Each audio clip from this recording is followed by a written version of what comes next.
अमूल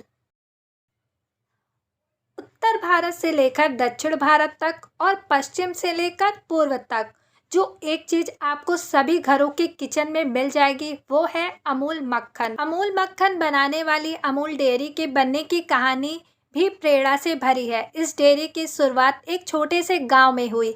आज़ादी से पहले किसानों के शोषण को देखते हुए अमूल कंपनी की स्थापना की गई।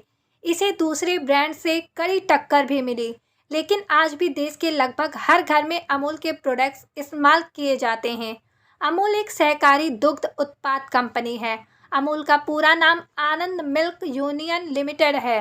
इसकी स्थापना 1946 में स्वतंत्रता सेनानी त्रिभुवन दास पटेल के सहयोग द्वारा की गई।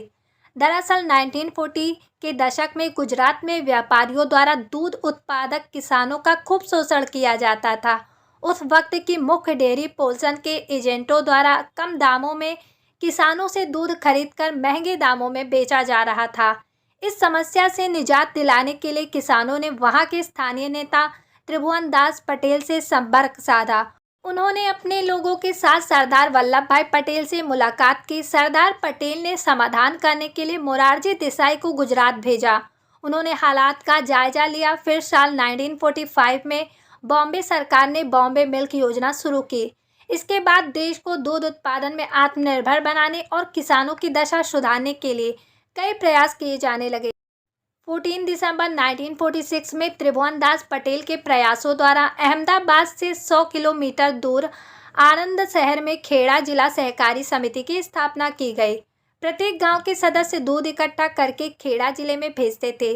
साल 1949 में त्रिभुवन भाई पटेल ने डॉक्टर वर्गीज कुरियन से मुलाकात कर इस क्षेत्र में कार्य करने के लिए राजी किया। दोनों ने सरकार की मदद से गुजरात के 2 गांवों को सदस्य बनाकर डेयरी सहकारिता संघ की स्थापना की। वर्गीज कुरियन सहकारिता संघ को कोई आसान नाम देना चाहते थे जो आसानी से जुबान पर आ जाए। कुछ कर्मचारियों ने इसका संस्कृत नाम शब्द अमूल्य सुझाया, जिसका मतलब अनमोल होता है, जो बाद में अमूल के नाम पर रखा गया। शुरुआत में कुछ किसानों द्वारा डेयरी में 247 लीटर दूध का उत्पादन किया जाता था। प्रतिदिन 2 बार गांव वालों से दूध इकट्ठा किया जाता था। इसके लिए गांव में कई सहकारी समितियों का गठन किया गया था। किसानों को दूध का भाव दूध और उसके फैट के हिसाब से दिया जाता था। 1948 के अंत तक 432 गांव के किसान संघ से जुड़ गए, जिससे दूध के उत्पादन की क्षमता बढ़कर 5000 लीटर प्रतिदिन पहुंच गई।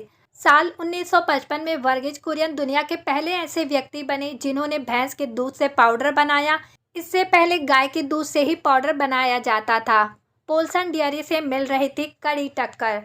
60 के दशक में अमूल गुजरात में अपनी सफलता की बुलंदियों को छू रहा था। अमूल दूध के अलावा कंपनी के बटर आदि कई प्रोडक्ट्स बाजार में बिकने लगे थे, लेकिन अभी भी इसे पोल्सन डेयरी से कड़ी टक्कर मिल रही थी। पोल्सन का बटर लोगों को काफ़ी पसंद था। पोल्सन दूध की क्रीम को कुछ दिन खट्टा होने के बाद बटर का निर्माण करती थी, जो कि एक यूरोपियन विधि थी। खट्टा होने के बाद इसमें नमक मिलाया जाता था, जिससे पोल्सन बटर का स्वाद कुछ अलग था।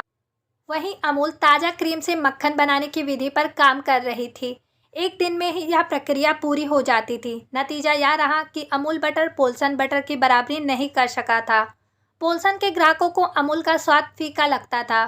फिर डॉक्टर कुरियन ने बटर बनाने के तरीके में कुछ बदलाव किए। उन्होंने भी अपने बटर में नमक मिलाना शुरू किया, साथ ही इसके रंग को हल्का पीला कर दिया। इसके अलावा अमूल ने विज्ञापन का सहारा लिया। सिल्वेस्टर डी कुन्हा ने पोल्सन गर्ल के जवाब में अमूल गर्ल को डिजाइन किया। अमूल की यह रणनीति सफल रही। ग्राहकों को अमूल बटर का स्वाद अच्छा लगने लगा। नतीजा यह रहा कि अमूल के आगे पोल्सन की डिमांड इतनी कम हो गई कि उनका अस्तित्व ही खत्म हो गया। अमूल के सभी विज्ञापनों में अटली बटरली डिलीशियस सबसे अधिक चलने वाला विज्ञापन था, जिसको गिनीज वर्ल्ड रिकॉर्ड में भी शामिल किया गया था। अमूल ने अपने विज्ञापनों में कभी बड़े सेलिब्रिटी को शामिल नहीं किया। वे देश के आम नागरिकों तक अपनी पहचान बनाना चाहता था। भारत के मिल्कमैन ने बुलंदियों तक पहुंचाया। गुजरात में सफल होने के बाद अमूल पूरे देश में अपना झंडा गाड़ना चाहती थी। 31 अक्टूबर 1964 को भारत के तत्कालीन प्रधानमंत्री स्वर्गीय लाल बहादुर शास्त्री को कैटल फील्ड प्लांट के उद्घाटन के लिए आनंद शहर में आमंत्रित किया गया था। वे सहकारी संघ की पूरी प्रक्रिया से बहुत प्रभावित हुए। उन्हें उसी दिन वापस भी आना था, लेकिन उन्होंने वहां रुकने की ठानी और कोऑपरेटिव की इस सफलता का जायजा लिया। उन्होंने पाया कि अमूल से जुड़े किसान के आर्थिक हालात बेहतर थे। ऐसे में लाल बहादुर शास्त्री ने इस आधार पर देश के किसानों की आर्थिक स्थिति को बेहतर बनाने का फैसला लिया।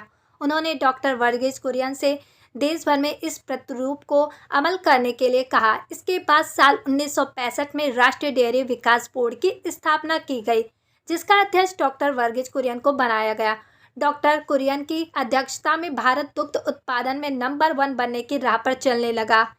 इसके लिए धन एकत्र करने की जरूरत थी। कुरियन ने वर्ल्ड बैंक से कर्जा देने की मांग की। 1969 में जब वर्ल्ड बैंक के अध्यक्ष भारत दौरे पर आए थे तो डॉक्टर कुरियन ने उनसे मुलाकात की। उन्होंने उनसे कहा कि आप मुझे धन दीजिए और फिर उसके बारे में भूल जाइए। उसके कुछ दिनों बाद बिना किसी शर्त के वर्ल्ड बैंक कर्जा देने के लिए राजी हो गया। श्वेत क्रांति से रहा गहरा संबंध। 1970 के दशक में शुरू हुई श्वेत क्रांति से देश में काफी बदलाव आया। श्वेत क्रांति को ऑपरेशन फ्लड के नाम से भी जाना जाता है, जिसका जनक भारत के मिल्कमैन डॉक्टर वर्गीज कुरियन को माना जाता है। अमूल के मॉडल की सफलता के कारण ही भारत दुनिया में सबसे बड़े दूध उत्पादक के रूप में उभरा। इसके साथ ही किसानों की स्थिति को सुधारने में मदद मिली थी। 1946 श्वेत क्रांति के बाद ही साल 1975 में दूध और दूध से बने प्रोडक्ट के आयात को बंद कर दिया गया।